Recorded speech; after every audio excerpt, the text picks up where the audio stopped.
je vais vous demander 2 secondes le temps de regarder si ça s'est bien lancé sur Twitch et que je garde un œil. Tac, tac. Ok, on est bon. Donc à distance, pour ceux qui sont sur Zoom, vous n'hésitez pas à poser des questions dans le chat. J'ai coupé le micro Enfin, j'ai coupé le son de la télé, donc mettez bien dans le chat parce que sinon j'en entendrai pas. Et pour ceux qui sont sur Twitch, même si pour l'instant il n'y a personne, bah, vous n'hésitez pas aussi à mettre dans le chat. Donc du coup, aujourd'hui on se retrouve pour faire les petits exercices de Simple Shell. Ils sont vraiment hyper importants et super sympas à faire pour au moins commencer à comprendre un peu comment tout ça va jouer. Je vais passer un peu vite sur les premiers et je vais surtout prendre un peu le temps pour vraiment bien vous expliquer une fois qu'on va arriver à... tac, tac, il est où? À la tokenisation. Donc quand on aura récupéré euh, notre input utilisateur. Avant ça, vous en êtes où là sur le campus? Stats, environnement, ok, donc là ça va être du revu entre guillemets, mais pourquoi pas. Et à distance, vous en êtes où à peu près? Si vous pouvez écrire vite fait ou quoi? Non, ça n'a pas trop l'air de... Bon, c'est pas grave. Ok, alors, tac.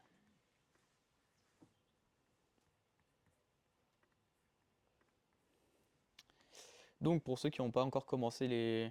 Enfin j'espère que vous avez commencé l'exercice, mais pour ceux qui ne l'ont pas encore fait. Du coup on va passer très rapidement sur PID et PPID. Donc le PID c'est le process identifiant, donc identity.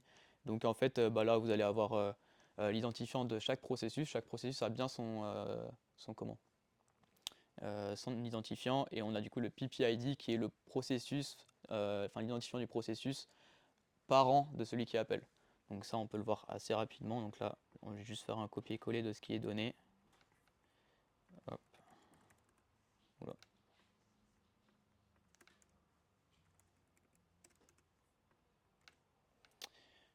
Voilà, donc ça retourne une structure PID. Et donc du coup on fait myPID, get PID, et du coup après on affiche le PID. Hop. Je vais reprendre le...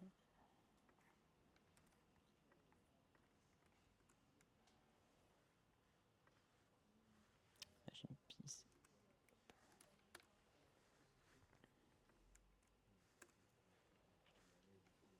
Ok, donc on va voir qu'à chaque fois que maintenant je fais bien mon myPID, à chaque fois il se modifie. Donc ça c'est bien l'ID de mon processus. Ensuite, on peut du coup regarder le PID du parent, celui qui appelle. Donc, hop, parent PID par exemple. Et on peut faire un parent PID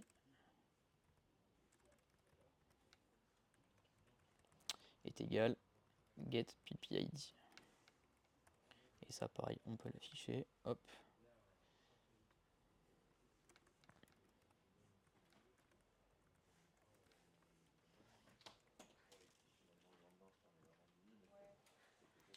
Et voilà.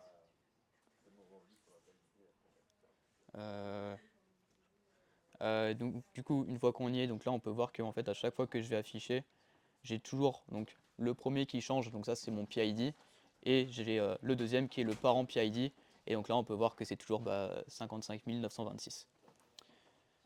Dans l'exercice, il y a aussi un moment où on vous parle de echo $$. Donc moi, qu'est-ce qui se passe si je fais echo $$? Ça me renvoie exactement le même. Alors pourquoi? Parce qu'en fait, $$, c'est l'identifiant du shell. Donc en fait, moi, vu que là, quand j'appelle myPID, donc mon programme, celui qui le lance, c'est le shell. Donc c'est pour ça que c'est exactement le même.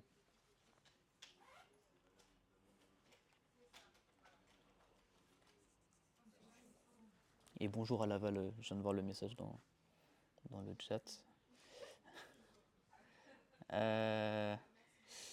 Alors ça malheureusement je pourrais pas le faire parce qu'il y a des petits problèmes avec Mac, donc on va passer cette petite question là. De toute façon c'est pas la plus importante.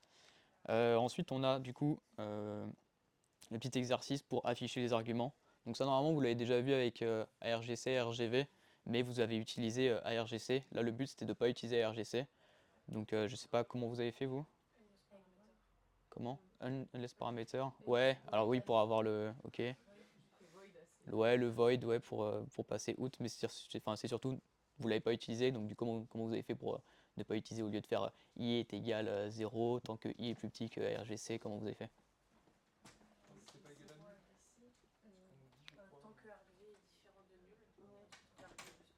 Ouais, c'est ça. On vérifie que RGV de i, il est différent de nul, et on va au fur et à mesure itérer. Ok, donc on va le faire assez rapidement aussi. Hop. Ouais, non, je pense. Hop. Et donc vu qu'on va pas utiliser RGV, ce qu'on va faire c'est qu'on va quand même faire un int i est égal à 0, ou je vais faire un for donc il n'y en a pas besoin, hop.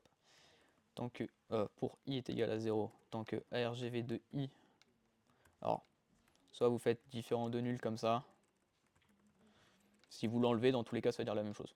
Donc on va gagner un peu de temps, i++, et donc du coup bah, là on va utiliser printf, hop, pourcentage s parce que c'est des strings, et argv de i. Donc là j'ai pas utilisé RGC. Non, je vais pas avoir d'erreur. Et donc là, je peux marquer un peu ce que je veux. Hop, ça va bien me les afficher. Donc là, j'ai pas utilisé RGC et pourtant j'ai le bon résultat. Donc voilà. Je passe rapidement. Donc ensuite, on a le readline. Alors le readline, en plus, il est hyper important. Vous allez devoir l'utiliser pour votre simple shell. Ça va être prendre l'entrée de l'utilisateur. Donc vous avez getLine qui sert à récupérer tout ça. Donc déjà, avant tout, on va faire un petit man de getLine pour regarder un peu comment on va l'utiliser. Donc il va me prendre un pointeur sur pointeur, un sizeT, donc pareil c'est un pointeur sur sizeT, et le file stream c'est où est-ce que je vais choper l'entrée de l'utilisateur, donc nous ça sera stdin. Donc pour ce faire, donc il me faut bien un pointeur de pointeur, un sizeT, donc hop, je coupe tout ça, ça on va remettre void, et on va juste faire un petit printf de $espace pour avoir notre petit prompt. Je vais mettre un peu plus. Je vous ai pas demandé, mais est-ce que vous voulez que j'agrandisse ou c'est bon pour tout le monde là? Ça va? Ok. Donc, ensuite, il me faut mon pointeur. Donc, il me faudra un pointeur de pointeur, c'est pas grave, je mettrai directement l'adresse du pointeur. Donc, ça me fera bien un pointeur sur pointeur.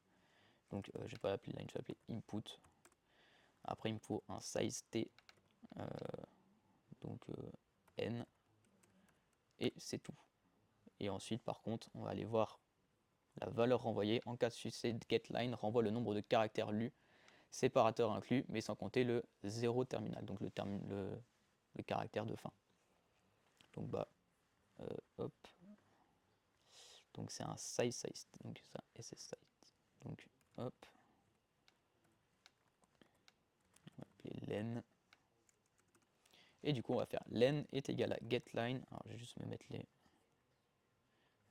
C'est stdio, donc on est bon.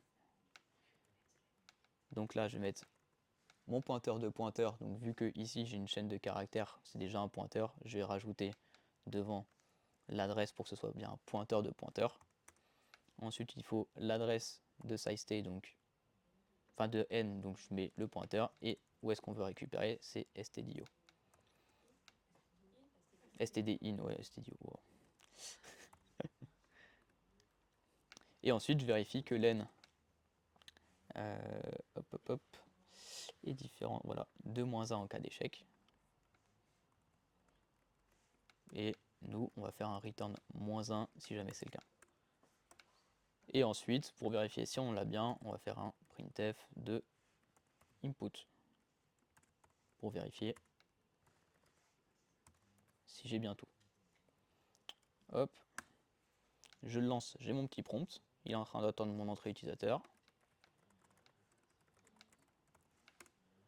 Hop, petite erreur, du coup. C'est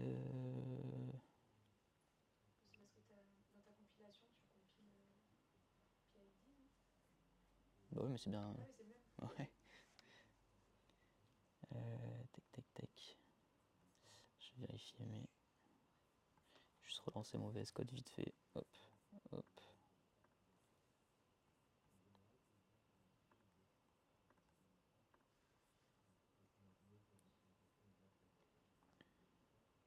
Est-ce que j'ai pas utilisé quelque chose? Non, sinon j'aurais pas compilé.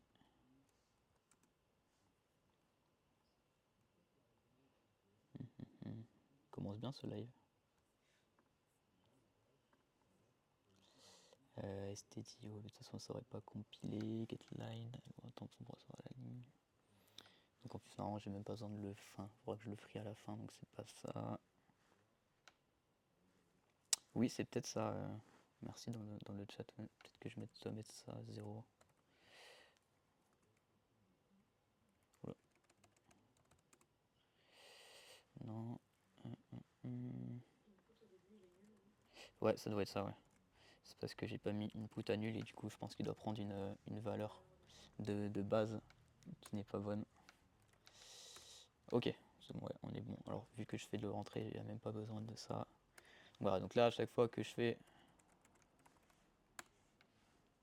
quelque chose, ça marche bien. Bon alors, là après il faut bien free hein, pour assurer qu'à chaque fois la mémoire allouée est bien renvoyée, enfin est bien libérée. Malheureusement, je pourrais pas vous le montrer avec Valgrind. Hein. Valgrind n'existe pas sur macOS. Je sais que c'est autre chose, je crois que c'est Lix, mais je l'utilise pas énormément. Donc une fois qu'on a ça, hop, on va écrire une fonction qui split la string et retourne an array of each word. Donc là, c'est là où vraiment ce live coding va être vraiment sur ça. Ça va être de créer notre fonction qui va nous permettre du coup d'envoyer notre input, donc la ligne de l'utilisateur, les séparateurs, et ça va nous créer du coup un tableau de caractères. Et donc à chaque fois, on va du coup bien avoir le mot, enfin chaque mot, et on va pouvoir le retourner et pouvoir l'utiliser par la suite avec du coup exec.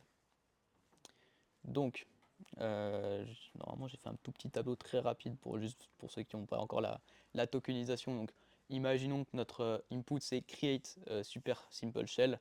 À la fin, ce qu'on veut, globalement en vulgarisant un peu le tableau, la première case avec create super simple shell. Et donc du coup comme ça on va pouvoir itérer et on va vérifier. Donc maintenant qu'on a notre input, on va créer au-dessus notre fonction qui va du coup retourner ce tableau là. Donc vu que c'est un tableau de tableau, on va faire un double pointeur.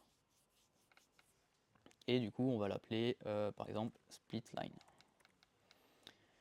Splitline, ce que ça va prendre, c'est notre input qui est du coup une string, donc char étoile, input, et un séparateur.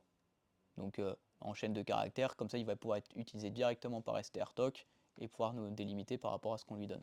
Donc pareil, on va lui dire char separator, sep, comme vous voulez. Ok. Une fois que c'est fait, déjà on va devoir avoir une première chose qui va être notre tableau à déclarer, vu qu'on va vouloir stocker nos éléments dedans. Donc hop, on peut mettre un char tokens et pour éviter de faire la même erreur, on va le mettre sur nul directement. Une fois que c'est fait, tac tac tac, on va avoir besoin du coup de la taille de ce tableau là. Alors là il y a deux écoles. Premièrement, je vous conseille de partir sur une mémoire assez grande pour au moins voir si si tout fonctionne. Et au fur et à mesure, après, si vous voulez un peu optimiser ça, ce que je vous conseille de faire, c'est de faire une mémoire plus courte, mais au moins ça vous permet après de réallouer au fur et à mesure et du coup d'optimiser un peu l'espace de stockage que vous pouvez avoir. Pour ceux qui ont un peu de mal à comprendre ce que je veux dire, c'est par exemple, est-ce que je vais réussir à avoir mon hop, voilà. c'est imaginons on a un peu trop de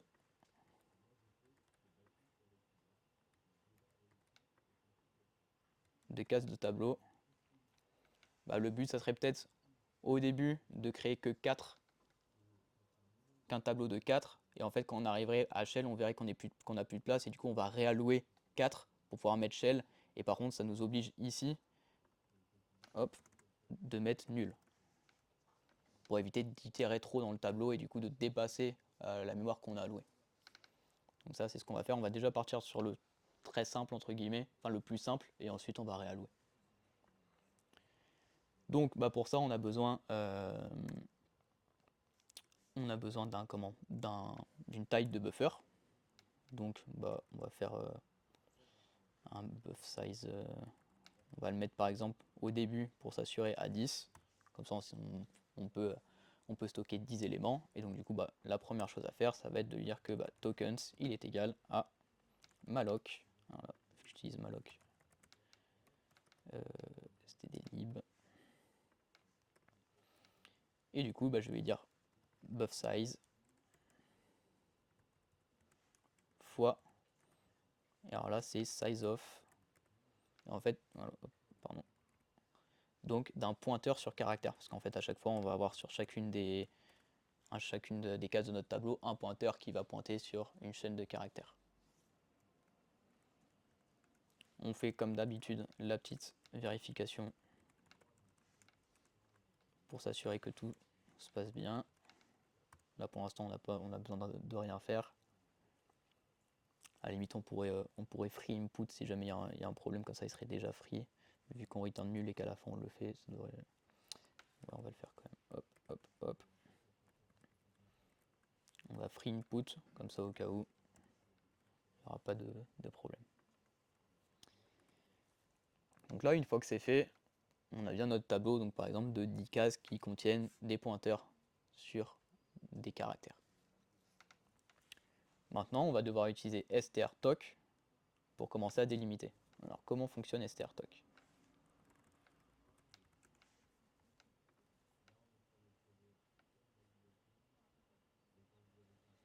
Donc, strtoc, il scinde une chaîne de caractères en séquences d'éléments lexicaux. Bon, alors pour faire simple, je vais lui donner le séparateur espace, donc moi, il va me séparer à chaque fois sur espace. La petite spécificité de strtoc, c'est que la première fois qu'on l'utilise, on va lui donner en premier paramètre la chaîne de caractères qu'on veut splitter. Et la prochaine fois, le premier élément sera juste nul, parce qu'en fait lui il partira directement de là où il s'est arrêté, donc du pointeur sur lequel il s'est arrêté, pour continuer à faire son exécution. Donc on a besoin de string.h, hop, et on va juste faire un petit exemple. Par exemple on va juste printf pourcentage %s, hop, de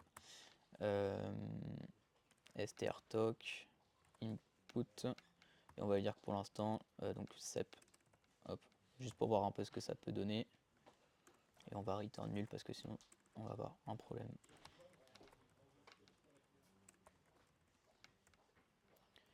Hop hop hop, et il faudra bien que j'oublie de pas l'enlever, mais on va free token du coup.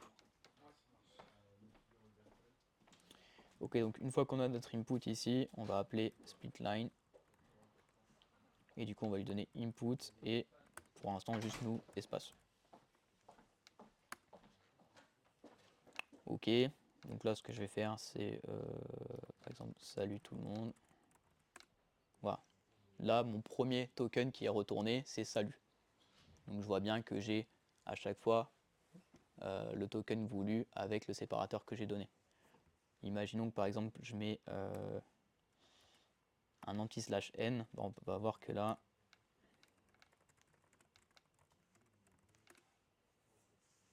il va me donner toute la chaîne de caractères parce que l'anti/n se trouve à la fin. Par contre on peut lui donner plusieurs caractères.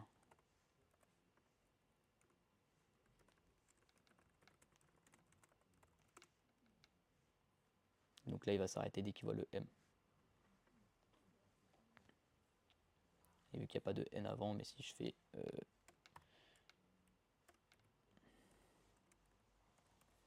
UM, bah, il va s'arrêter au premier. Non, parce que je l'ai mis en majuscule. Voilà, il va s'arrêter au premier U. À chaque fois, c'est caractère par caractère, et non pas chaîne de caractères par chaîne de caractères. Donc globalement, on peut clairement lui dire, tu vas splitter sur espace et anti/n. Comme ça va nous permettre aussi que le dernier élément qui sera rempli dans notre tableau, on n'ait pas le anti/n dedans. Alors, une fois que ça c'est vu, maintenant, ça va être un peu, enfin pas compliqué, mais il va falloir bien comprendre ce qu'on va faire. Donc vous allez voir que moi j'ai une façon peut-être un peu plus poussée de faire un for, mais moi ce que je fais, c'est mon for, je fais directement, on va créer du coup un token qui va du coup à chaque fois stocker le nouveau token qu'on a. Et moi je vais dire for token est égal strtoc du coup de input et de sep. Donc là ça va être mon premier élément. Ensuite je vais dire tant que token il est différent de nul, ça, comme ça je sais qu'au moment où token il est égal à nul, je sors de ma boucle. Donc ça veut dire que j'ai fini mon itération sur le fait de splitter sur mon input. Et ensuite, qu'est-ce que je vais lui donner comme fin de boucle? Je vais lui dire que token maintenant il est égal à strtoc nul et toujours par contre sep. Voilà. Donc là, comme ça, à chaque fois, au tout début, là, il va bien me retourner le premier token. Il va regarder si c'est nul. Si c'est pas nul, il va faire toute ma boucle. Et à la fin de ma boucle, il va aller chercher le prochain token. C'est possible. Pareil pour ceux qui ne savent pas aussi, par exemple, si j'avais un int i ici et que je voulais l'initialiser aussi, c'est aussi possible. Là, j'aurais mis virgule. Alors, hop, virgule i est égal 0. Et là, il m'aurait fait l'ensemble au début. D'ailleurs, on va le voir juste après lors de la réalloc. Mais tu peux pas avoir un problème si au final ce que tu lui mets dedans, il est supérieur à 10 à ton buff size. Alors là, c'est ce que je te dis. Là, pour l'instant, on fait juste le simple sans réalloc. Ok. Mais là, non, il n'y a pas, y a pas de souci. Après, on verra que oui, une fois que ça dépasse, malheureusement, on va avoir un problème.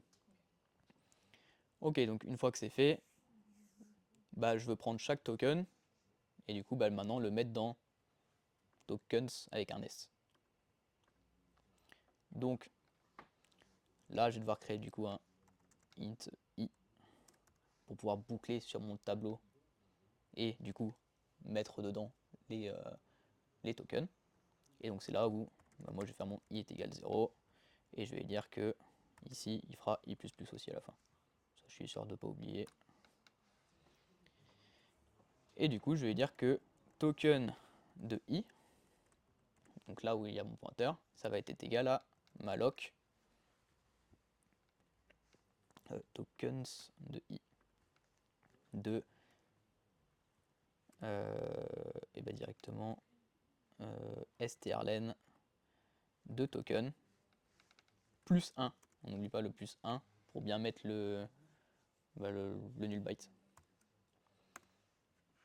Alors moi je le fais vraiment à l'ancienne, hein. Je vais faire vraiment le copier-coller comme avant sans utiliser strdup, etc.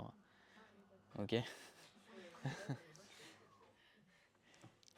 Donc maintenant que j'ai ma log, alors là il faut que je regarde si tokens de i, si tokens de i est égal à nul.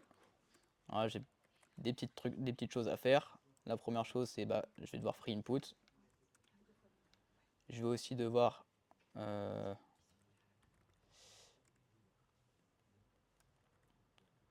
lui dire que tant que i est plus grand que 0, i moins moins, et je vais devoir free du coup tout ce que j'avais fait, donc tokens de i. Parce que imaginons que ce malloc là il passe, ce malloc là il passe, ce malloc là il passe, et celui-là il passe pas, faut bien que j'arrive à free celui-là, celui-là et celui-là. Ok. Oh, pardon. Hop, hop. Je me perds. Voilà. Une fois que c'est fait, je free tokens. Et voilà. Par contre, si ça marche, et ben là je vais faire pour j est égal à 0. Donc, je vais faire mon j. tant que token de J, J++, et là je vais faire mon copier-coller. Donc tokens de I de J est égal token de J. Ça va jusque là? Voilà, c'est juste le copier-coller. Hein. Et ensuite je fais tokens de I de J. Hop. Il est égal à mon null byte. Comme ça je rajoute bien mon null byte à la fin. Ça va?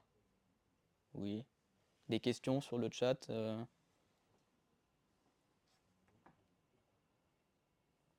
Si, c'est carrément plus simple, Jules, d'utiliser str-dup. Hein. C'est vraiment pour vous montrer vraiment jusqu'au plus bas comment on peut faire. Hein.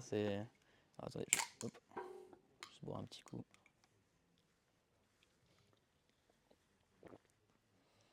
Ok. Donc, une fois qu'on a ça, là, normalement, on a l'ensemble qui est stocké. Et il y a juste un petit truc qui, des fois, vous allez oublier.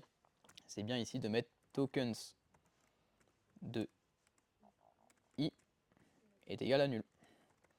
Comme ça, on va lui dire, bah, par exemple, un peu comme dans cet exemple-là, ici, si j'ai trop alloué, bah, tu t'arrêtes ici, tu mets nul, on met nul, et comme ça, quand on va itérer, dès qu'il va arriver à nul, il n'ira pas à la suite. Et ça peut aussi vous créer un invalid read of size 1 sur Valgrind, où vous allez un peu plus loin que votre tableau, et du coup, il y a un petit problème. Et une fois que c'est fait, alors du coup on va pas free token ici, hein, ce serait un peu débile, et du coup on va return token. On va pouvoir vérifier. Ici ce qu'on va faire c'est créer token et lui dire du coup que c'est égal au retour de splitline.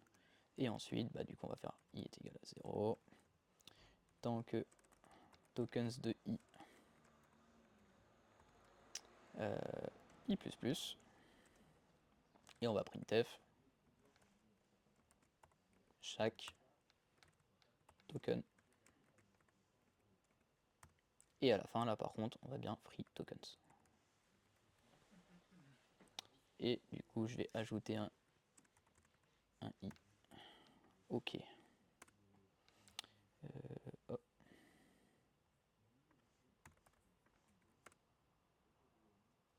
Ok, donc là maintenant, si je fais salut tout le monde, j'ai bien salut tout le monde. Bon, le souci qu'on va avoir par exemple, si là je mets 2 et que je refais exactement la même chose, hop.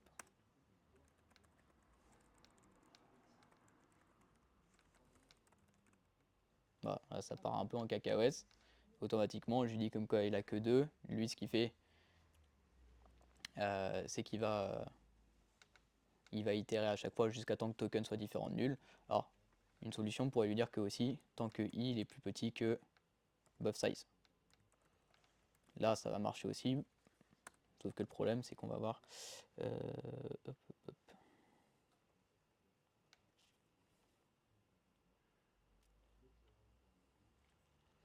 Ouais, on va faire ça comme ça. Bah, il faut qu'il vérifie quand même.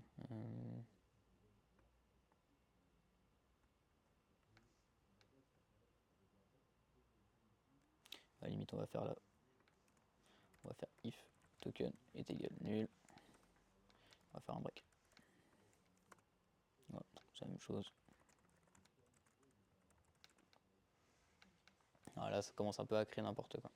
Alors, ce qu'on va faire, c'est qu'on va maintenant réallouer.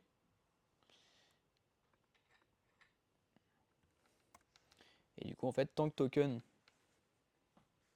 oui, d'ailleurs, merci. Oui, c'était parce que j'ai fait ça comme ça. Hop.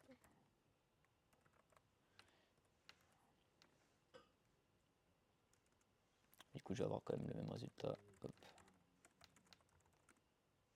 Voilà. Donc nous, ce qu'on veut, dans tous les cas, c'est que le moment où ça s'arrête, c'est quand token est égal à nul. Pas quand i est plus petit que buff size ou quoi, ça c'est à nous de gérer pour qu'on réalloue à chaque fois de la mémoire pour bien que ça se passe. Donc, maintenant ce qu'on va rajouter, c'est le realloc. Et du coup, on va dire que si i il est plus grand ou est égal à buff size, ce qu'on va faire, c'est qu'on va dire que buff size, alors ça c'est un peu vous qui voyez, est-ce qu'on fait buff size plus buff size ou est-ce qu'on fait buff size x2, enfin ça commence à devenir gros au fur et à mesure. Moi du coup ce que je fais c'est souvent buff size plus est égal à buff size, tout simplement. On va le remettre par exemple juste à 5 pour hop. Et du coup maintenant on va lui faire un tokens est égal realloc. Alors il veut plus me faire des realloc qui prend, je sais plus, et il veut pas me donner la complétion realloc.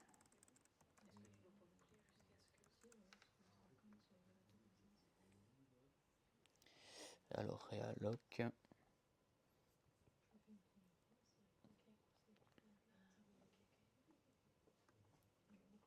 Ah oui non il prend void donc enfin s'il prend pointeur, c'était.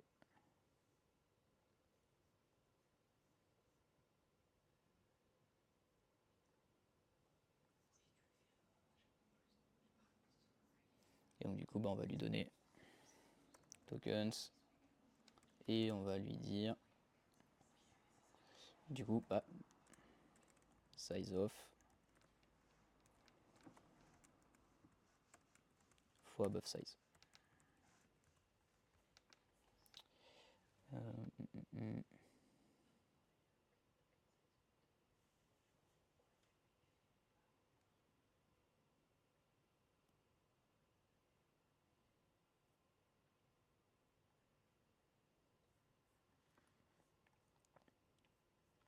Et ensuite bah, comme d'habitude par contre on doit vérifier que tokens, si tokens est égal maintenant à nul, on a une erreur donc là il faut refree inputs et free et return nul. On pourrait aussi normalement gérer la mémoire qu'il y a dedans mais c'est pas grave. Hop.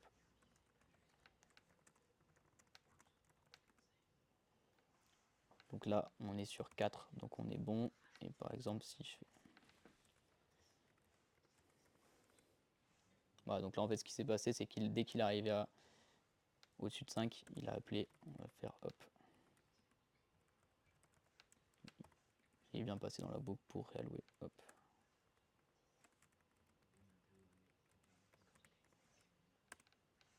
Là, il a bien appelé realloc une fois quand on est passé au-dessus du buff size.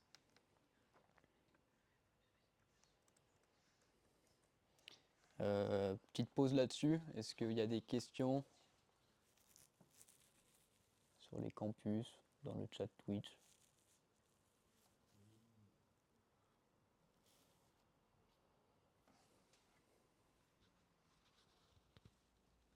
Moi, je n'ai pas fait avec Realloc par contre. Enfin, en gros, je parcours une fois pour avoir la longueur totale.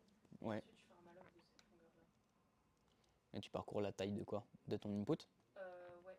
Oui, comme ça tu t'assures que tu sois plus. Oui. Mais c'est vrai que mais du coup tu alloues beaucoup Non, en fonction. je fais pas un malloc, je fais juste un count.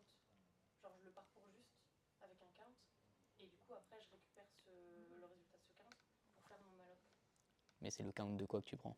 C'est le count, ouais, Du nombre de mots et ensuite contre l'utilisateur. Ouais. size of char. Je fais un strdup et un strtoc. Et du coup, tant que le résultat il est différent de nul, je compte mes mots. Et après, ça me fait. Donc tu rajoutes quelque chose pour compter tes mots et ensuite Ouais. t'alloues par rapport à ça. Oui, c'est possible aussi. Oui. Après, du coup, je pense que oui, je fais plus de malloc parce que j'utilise strdup et machin. Donc, Oui, bon ça. Enfin, strdub dans tous les cas utilise malloc, hein, donc ça va limite. On peut réinitialiser buff size après le realloc. Ça dépend. Si tu le réinitialises à 5, le problème c'est que bah, il sera encore supérieur à 5. Du coup, en fait, tu vas itérer au fur et à mesure, ce sera toujours supérieur à 5. Et donc, du coup, à chaque fois, tu vas faire un realloc. Donc, le mieux, c'est vraiment, là, par exemple, on passe, là, il était égal à 5. Là, il est égal à 10.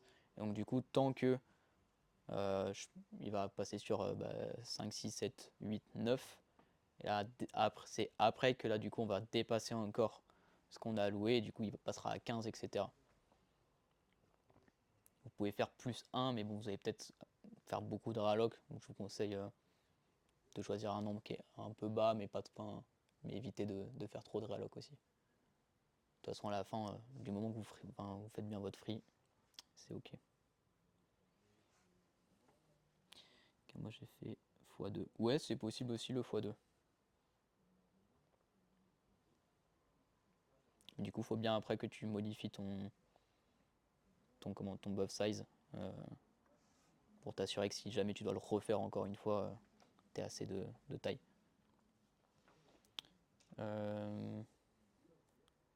Pas d'autres questions là-dessus, ça va.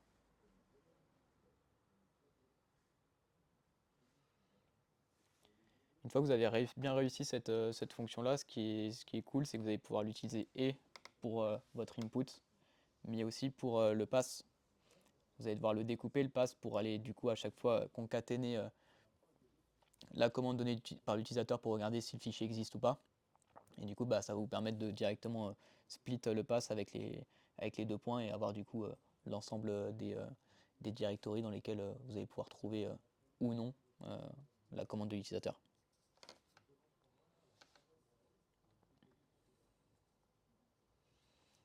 Hop.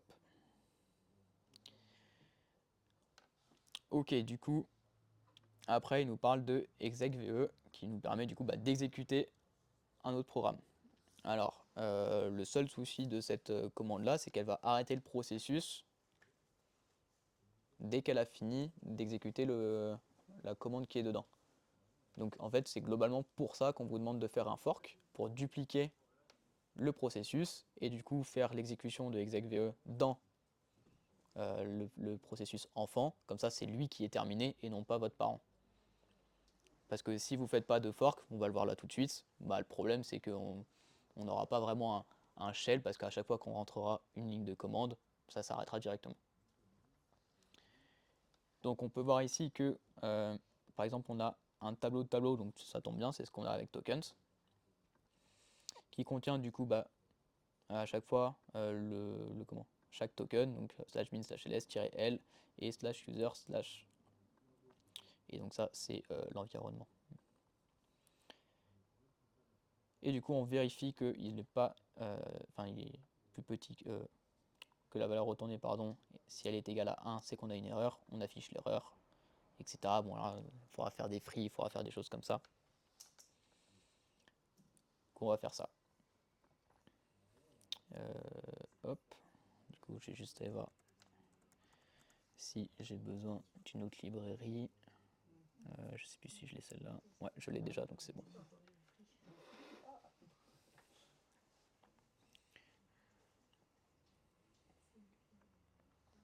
Et pareil ici, on peut lui dire que si tokens est égal à nul. Non, il ne peut pas être égal à nul, logiquement. Mais on ne sait jamais si l'utilisateur donne pas d'éléments. Hop. Donc ça, on a vu que ça marchait bien. Ok. Et donc là, on va faire le execve. On va lui donner du coup, alors E c'est RGV, nous c'est tokens. Tokens de 0, ensuite tokens et nul. Et on va regarder ici, il est plus petit que 1, c'est-à-dire qu'on a une erreur. Et du coup, on va faire un free input free. Alors, faudrait reboucler.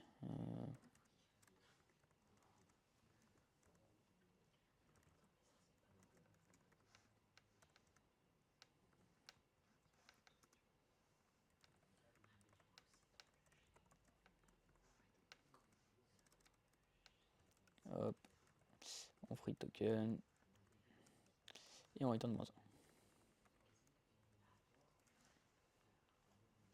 Et on pourra même faire un error. Hop, qui va nous ressortir l'erreur.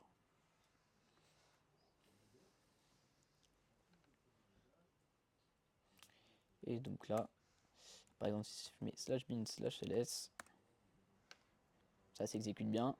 Le problème, c'est que si juste après, imaginons là, je veux faire un printf de fin du programme, juste un peu avant tout, hop, hop. Le problème, c'est qu'il ne va jamais s'exécuter parce que ça arrête mon processus.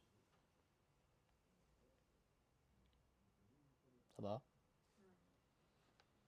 Donc c'est là que le fork vient prendre sa place.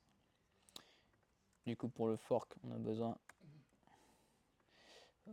J'avance un peu. Hop. Et donc ici, indirectement, vous pouvez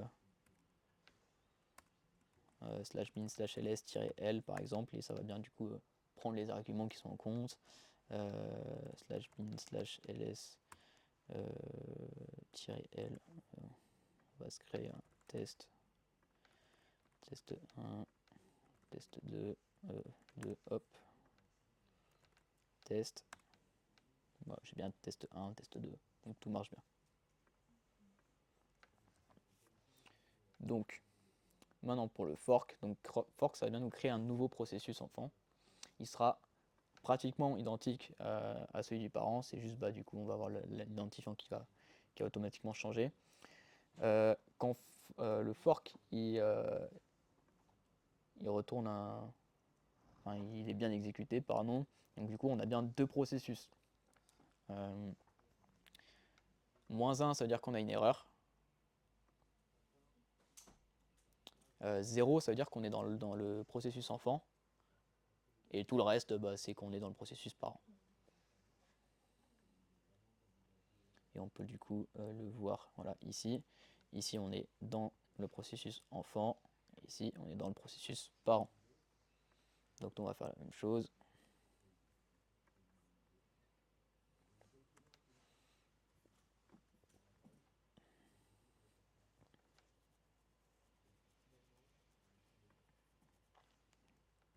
Et on va faire... je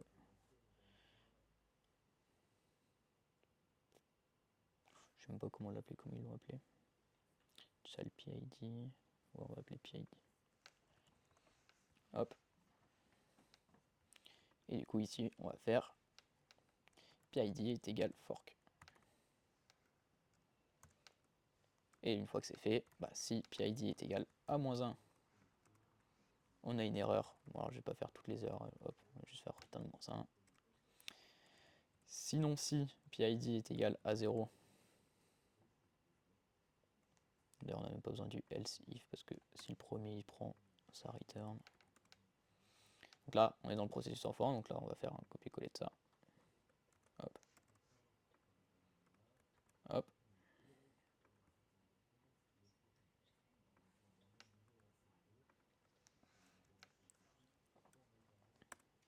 Et sinon, c'est-à-dire qu'on est au processus parent, et là on a le wait ici, donc ça prend statut, donc il nous faut un int. Donc on va se créer un int, je peux dire un int ici, donc hop, int statut.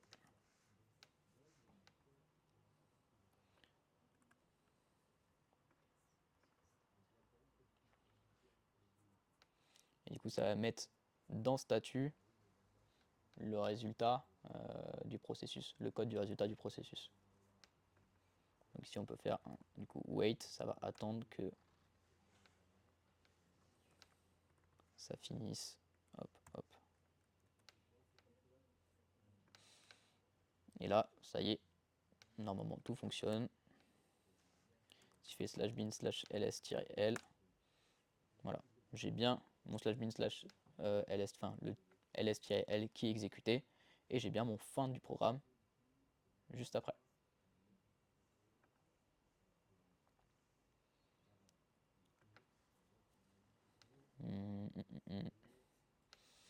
J'allais dire, je vais peut-être aller plus loin, mais en fait, après, après autant que je vous fasse le simple shell, quoi. Parce que là déjà, il y a déjà pas mal. Bon, il y a des choses à régler. Hein. C'est là, si PID est égal à -1, il faut bien free tout avant, etc. etc. Mais voilà.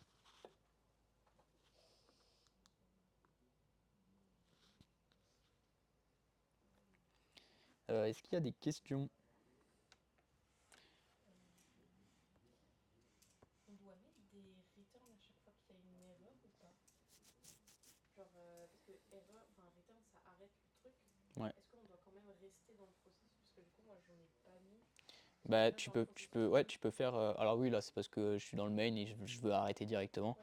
Si tu as une erreur, ce que tu peux faire, c'est directement euh, afficher l'erreur, ouais, avec le perror, Ouais. et continuer. Juste par Ouais. contre, bah, du coup, tu switch, enfin, tu break et tu passes Oui, oui, à c'est ça. l'itération suivante. Ouais. Mais ouais.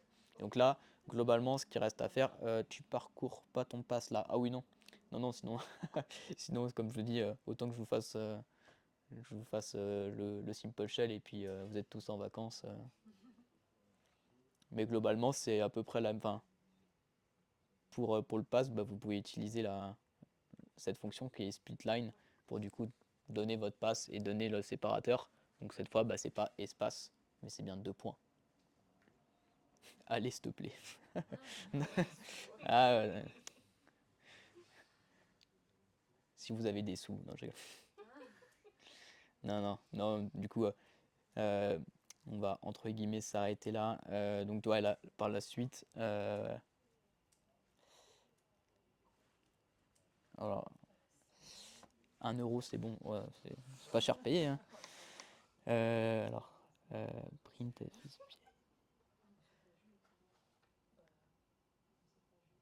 C'est pas le nôtre. Ok, franchement, je suis choquée, c'est bizarre.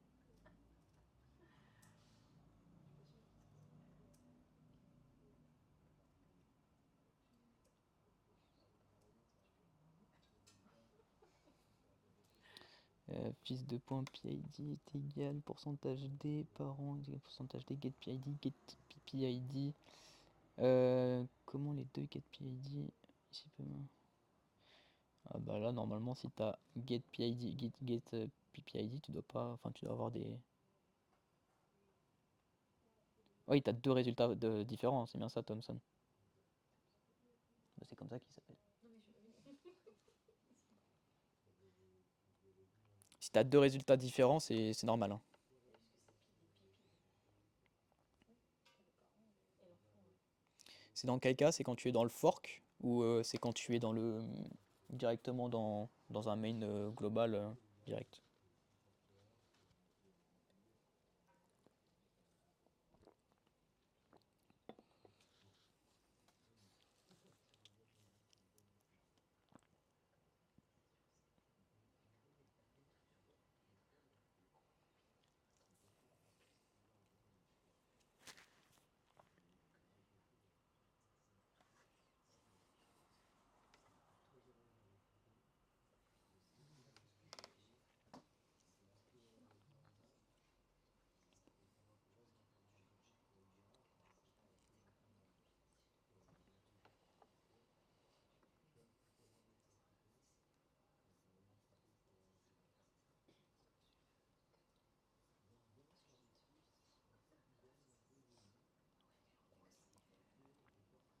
Bon après là si je vais un peu trop loin,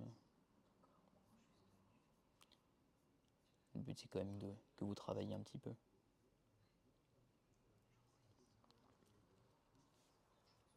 Est-ce qu'il y a d'autres questions?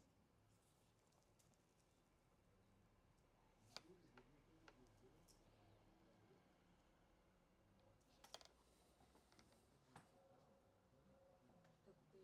Ça a coupé? Il y a d'autres questions? Bah, allez. Salut, les doigts. C'était sympa. Ça a coupé sur Zoom, ça a pas coupé sur Twitch. Donc à la limite, c'est pas bien grave. C'est pas son plus grand. Ouais, mais Zoom, c'est pas plus tard de 60 minutes. Un peu plus. Ah ouais? Bah, je crois que c'est pas des trucs gratuits, genre ça s'arrête au bout de. Ok, bon bah pour ceux qui sont sur Zoom, j'ai l'impression qu'il n'y avait pas de questions de toute façon. Ok, bah, je vais m'arrêter là.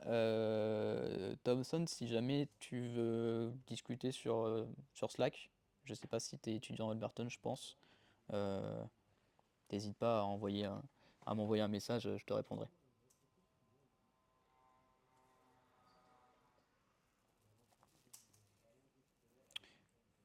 Voilà, voilà. Bah, écoutez, moi je vais vous dire bonne journée, bon courage pour pour le Simple Shell. Gardez la pêche, hein, il vous reste, c'est le dernier projet, puis après vous êtes en vacances bien méritées avant de commencer le deuxième trimestre, qui vous allez voir, Python c'est un peu plus simple, mais il y a quand même des grosses notions, mais c'est un peu plus sympa. Enfin, ça dépend comment vous le voyez. Et Thomson, bon bah ouais, ça doit être Tom de C26 de Bordeaux alors, donc ça marche, on verra demain. Ok, bah écoutez, bon courage et bonne journée.